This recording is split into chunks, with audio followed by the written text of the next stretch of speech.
هو مش عامل لوكال براند، بيعمل حاجه تخدم اللوكال براند.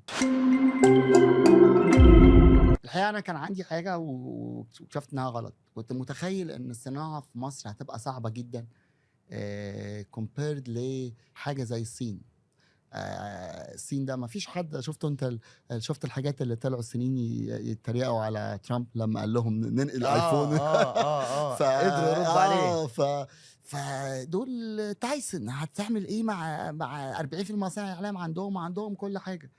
امكانيات وتصنيع وعدد بشر وكل حاجه فاحنا وسوق ما ضخم نخشش ننافس هنا. اكتشفت لا، في حاجات بتتصنع في مصر امم بدأت تنجح بشكل كويس جدا.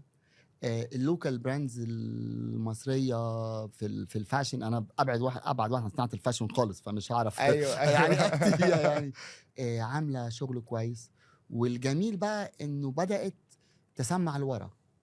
يعني ما بقاش بس اللوكال براند اللي بيصنع البراند اللي شفتها، بتشوف الشباب الصغيرين اللي بيطلعوا على بيعملوا اليوتيوب لوكال براندز كتير. يقول لك لا، ده انا بعمل برينتنج بشكل كويس. هو مش عامل لوكال براند، بيعمل حاجه تخدم اللوكال براند. امم واحد بيعمل مش عارف اكسسوارات اللوكال براندز، واحد بيعمل لهم مش عارف خدوا بالكم الماتيريال. بتشوف انت على الواد الانفلونسر بتاعه لك ده الماتيريال بتاعت ايه، ولو مش عارف الخامه دي تعمل ايه.